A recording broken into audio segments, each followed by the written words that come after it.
आपने ये जो कपड़े पहने हैं इसका मूल्य कौन निर्धारण करता है? ये जो मोबाइल है इसका मूल्य कौन निर्धारण करता है? जो उसे बनाता है वही करता है ना। तो जब किसान गन्ना बनाता है, जब अनाज उगाता है, तो उसकी कीमत कौन निर्धारण करना चाहिए? किसान को, लेकिन नहीं करना चाहिए।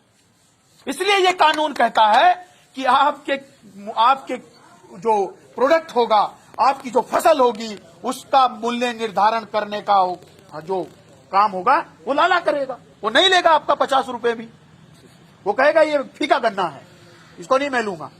वो कह नहीं सकता ऐसा। स्वामीनाथन की एक रिपोर्ट कहती है कि धान को, 1 क्विंटल धान को उगाने में 3600 रुपया खर्च होता है किसान का, तो उसको कितना मिलना चाहिए? 1 क्विंटल धान को उगाने के लिए 3600 रुपया खर्च होता है।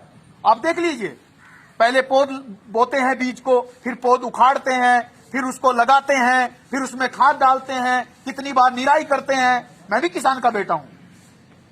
3600 रुपया 1 क्विंटल धान में, चावल बनाने में आपका खर्च होता है। और आपका कितना रेट है अभी? धान का क्या रेट है जी?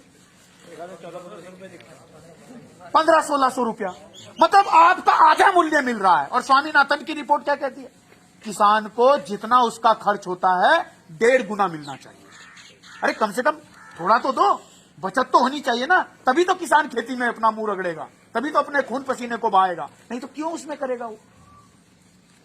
ये मूल्य उसको नहीं मिल रहा है। और ऊपर से सरकार कह रही है कि पूरी जमीनों को प्राइवेट हाथों में सौंपा जाएगा। बाबा साहब अंबेडकर भी कह रहे थे कि सारी जमीन का राष्ट्रीयकरण कर दो, उद्योगीकरण कर दो। और जैसे ये कंपनी में 2 रुपए का पानी का 20 रुपए बना रहे हैं, ऐसे किसान को भी मौका दो। किसान बैठेगा कानून में और वो तय करेगा मेरी फसल की कीमत क्या होनी चाहिए। जब किसान बैठेगा तभी तो मूल्य निर्धारित होगा।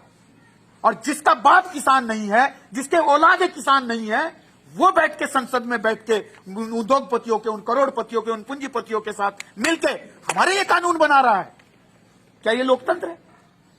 इसलिए राष्ट्रपिता ज्योतिबा फूले साहब कह रहे थे 200 साल पहले, है मेरे किसान और मजदूर, जब तेरे ऊपर जुल्म होगा तो तू उठाना कोड़ा और मारना जुल्मी की कमर पे कस के। उस किताब में लिखा है ज्योतिबा फूले ने, और लिखा उस किताब में, मारना उसको, उसकी कमर पे कोड़ा कस के, जो तेरे ऊपर जुल्म करेगा, तेरे हक और अधिकार को खाने की कोशिश करेगा। और यह भी कहा, और अगर तेरा ही किसान, तेरा ही मजदूर तेरे साथ नहीं आता है तो उसको भी मारना कोड़ा कस के, क्योंकि वो तेरा साथ नहीं दे रहा है, तुझे बर्बाद करने के लिए दुश्मन के साथ मिल रहा है। हम भी आपको कोड़ा मारने आए हैं कि जागो। और अगर आज नहीं जागोगे तो जो बच्चा आज खिचड़ी खा के मर रहा है वो कल इससे भी बदहाली में जाएगा। बात बाबा साहब अंबेडकर की करते हो, रैदास की करते हो। घंटी बजाने से नहीं रैदास खुश होता है, घंटी बजाने से पेरियार खुश नहीं होने वाले हैं, अंबेडकर आने वाले नहीं हैं। 36 करोड़ देवी देवता, अल्लाह, ईश्वर, गॉड, कोई आने वाला नहीं है। उन्होंने सोचो क्या कहा था। डॉक्टर अंबेडकर कह रहे थे, जाओ अपनी दीवारों पे लिखो हम इस देश के हुक्मरान बनेंगे। गडरिया जात में पैदा होने वाला पेरियार इस देश के मूल निवासियों को सत्ता में लाना चाहते थे, इस देश की कुर्सी पे अधिकारी, डीएम बनाना चाहते थे। माता अहिल्याबाई होलकर भी गडरिया जात में पैदा होके, हमारे मूल निवासी समाज में पैदा होके इस देश से छुआछूत को खत्म करना चाहती थी। सबके लिए उन्होंने अस्पताल बनाए, सबके लिए उन्होंने विश्रामालय बनाए।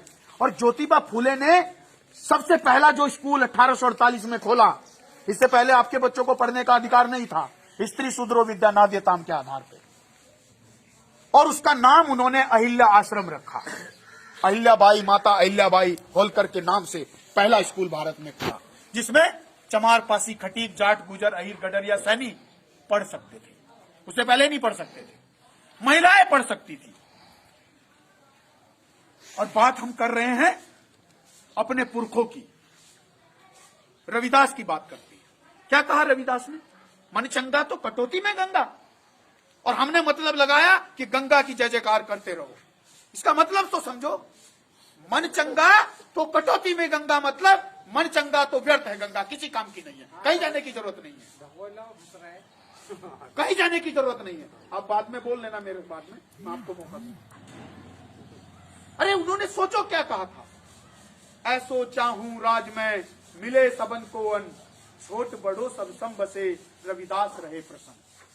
है मेरे समाज के लोगों, रविदास कह रहे हैं, है मेरे समाज के लोगों, मैं ऐसा राज चाहता हूं जिस राज्य में कोई भूखा ना हो, छोटे बड़े अमीर गरीब सारे बराबर बसते हैं, सबके पास रोजगार हो। ऐसो चाहूं राज में मिले सबन को अन्न, सबको अन्न मिलना चाहिए, सबके पास रोजगार हो, सबके पास नौकरी हो, छोटे बड़े सब बराबर बसे। ऐसा नहीं होना चाहिए कोई गांव में शहर में घुसे और गली में घुसते ही पता लग जाए ये चमार का मकान है, ये भंगी का मकान है, ये गडरिये का मकान है, ये जाट का मकान है और ये बामन का मकान है।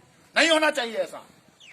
ऐसा नहीं होना चाहिए कि दूर से देख के पता चले ये मुसलमान ये हिंदू का मकान है। सारे बराबर बसने चाहिए। और अगर तुम ऐसा देश बना दो तो मुझे खुश समझना। किसने कही ये बात? जिसकी घंटी बजाते हैं हम, अभी अप्रैल फरवरी में बजाएंगे और एक साल फिर सो जाएंगे खिचड़ी खा के, हलवा खा के। क्या उसने हलवा खाने से कुछ होना था? उसने तो बताया मैं ऐसा राज चाहता हूं मिले सबन को अन्न, छोट बड़ो सब सम बसे रविदास रहे प्रसन्न। रविदास तब प्रसन्न होगा जब तुम ऐसा दे देना। बेगम पूरा देश, बिना गम वाला देश। बताइए किसके पास गम नहीं है आज? सबके पास गम है। और कैसे बनाने का सूत्र दिया? जात जात में जात है जैसे केलन के पात, रविदास मनुष्य ना जुड़ सके जब तक जाए ना जात। जात पात के फेर में उलझ रहे सब लोग, मानुषता को खात है रविदास जाति को रोग। जाति को क्या बताया? क्या बताया? रोग बताया। और हम क्या कर रहे हैं? गर्व से कहो हम चमार हैं, गर्व से कहो हम गडरिये हैं, गर्व से कहो हम जाट हैं, हम गुजर हैं, हम अहीर हैं, हम ब्राह्मण हैं। तो होते रहो। बाबा साहब कह रहे थे एनिलेशन ऑफ कास्ट करो, जाति को बीज नाश करो। पेरियार कह रहे थे जाति को नष्ट करो। फूले कह रहे थे जाति को नष्ट करो। रैदास कबीर नानक कह रहे थे जाति को नष्ट करो। हम कह रहे हैं गर्व करो। तो अगर जाति पे गर्व करोगे तो जाति खत्म होगी कि बनी रहेगी? मतलब नाम तो रविदास का ही होगा, लेकिन काम चुटियाधारी आतंकवादी का होगा। बात उसकी मानेंगे और नाम अंबेडकर का लेंगे। क्या दो नाव में चलने वाला आदमी कभी जिंदा बच सकता है? डूबेगा, मरेगा और मछलियां उसको निगल जाएगी। इसलिए एक पथ पे चलने की कोशिश करने के लिए कि अगर बात पुरखों की करनी, अहिल्याबाई होलकर की करनी, पेरियार की करनी, अंबेडकर, रैदास, कबीर, नानक की करनी है, फूले की करनी है, तो फिर एक ही रास्ते पे चलना होगा। या तो सबको बराबर अधिकार देने वालों के लिए, या फिर सबके ऊपर एक ब्राह्मण को बैठाने का राज लाना होगा। और लाओ फिर अखिलेश यादव कुर्सी से उठेगा और उसको गाय के मूत्र से धुला जाएगा। बनाओ फिर ऐसा राज। उसी राम राज्य में जिसमें शंभुक की गर्दन कटती थी, फिर तुम्हारी भी कटेगी। फिर गडरिया गाय और भैंस चराता रहेगा, चमार जूता बनाता रहेगा।